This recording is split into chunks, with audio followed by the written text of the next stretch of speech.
Hindi na Hindi trauma. hindi naman siya na-trauma. Kasi batang-bata pa, hindi alam yung nangyari eh. Okay. Kaya ano nangyari? Kaya nga sabi ko sa kapanawan na natin na to, alam mo bakit? Mas okay yung marami kang kaibigan, wala kang kaaway. Hindi yung nandiyan ka, lalo na ngayon sa kapanawan na to, nasa air ka, nasa area ka, magsasalita ka ng kung ano-ano. Ang dami mong inaaway, wala ka nang pinipili. Babae o lalaki, kahit ang nanay mo babae, malapastangan mo itong mga babae, talagang gano'n na lang eh.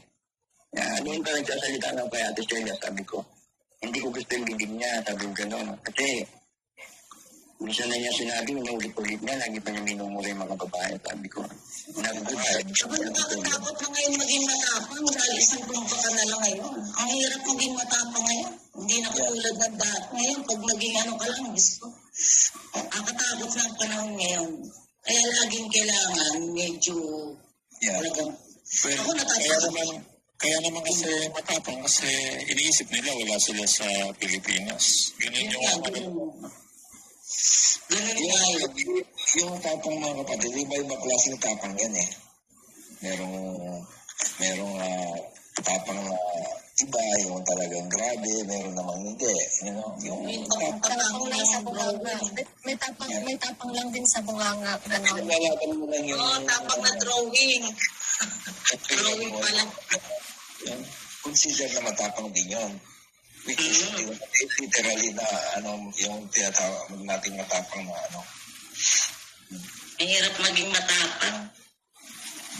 Ang daming mga matatapang na nasa na ngayon. Wala na, nasa kabilang mundo na ngayon, matatapang. Yun namang iba. Sana magtuloy-tuloy na yan. Ang ating adhikain. Tama ba? Ang dami na lang napulot ngayong araw na to, ha? Hindi napulot. Ibig sabihin na unawaan na nila. Ang dami kanina nagbasa ako ng basa. Ang gaganda ng mga nila. Habang nakikinig ako sa inyo, nagbabasa ako. Sumasagot ako sa kanila, nagpapasalamat ako. Salamat. Ako yung tagasagot sa baba. Pero ang dami ko nababasa. Salamat po. At naunawaan namin, ganun palang ang ibig sabihin ng ganito, ganyan. Nakakatuwa.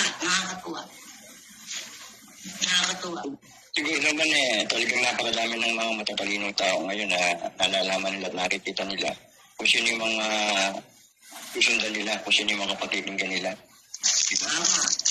Yeah, option nila yun, kapatid. Hindi ka nila pakinggan, kanilang discretion nila yun. Nasa sa kanila yun. Sa tayo. Hindi natin hawak yung kaisipan ng iba't ibang tao. Kanya-kanya tayong pananaw. Ganun lang naman yan eh. Di ba katulad na sa kabila, kay Lapu-Laong, di ba? Unti-unti na silang nauuntog. Lalo na yung si Donna, nauuntog-untog na siya. Dati talagang kikipag siya. Ngayon, unti-unti na silang nalilinawan. Ganun lang yun. Kasi doon ang talaga may time